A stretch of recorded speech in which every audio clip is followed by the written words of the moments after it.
Sí, mas agradecido para portar AWE y formar parte oficial de lo cual a apertura de Corsou's International Sports Week.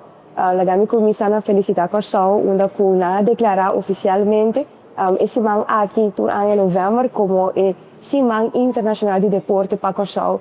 E uma iniciativa muito bonita, onde a conferência AWE esse man aqui também.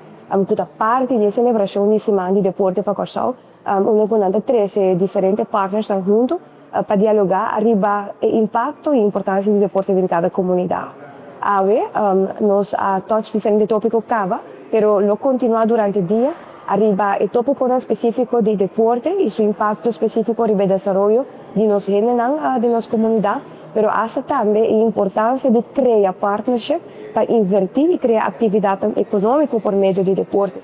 A inclusão no deporte, onde nós temos que usar para toda gente, também tem possibilidade para participar deportivamente de uma comunidade e diferente outro tópico. Me quer momento inspirativo para nós também, não somente essa que cria momento para mais colaboração, diferentes companhias, organizações presentes que acaba de ter conversação informal com ele, mas também momento bonito para demonstrar que é porque bem hora que é isla para junto e reino da uni para o melhor de nossa comunidade.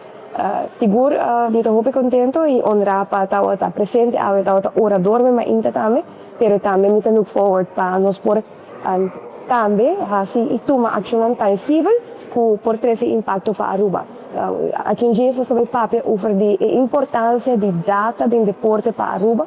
Nós temos que começar a demonstrar que impacto e deixar tanto não que bem Aruba para o qual a atividade deportiva tem economicamente e turisticamente e a base de ser também uma decisão de manejo por não somente trazer mais oportunidades para os países e nas comunidades, mas também mais entrada para o país Aruba. AWE nosso papel de deporte, aqui a celebração de deporte na Corsou, momento de inspiração para nós todos, mas me quer também nós trabalhar com ambição para Aruba também por continuar a invertir a nível mesmo nível aqui.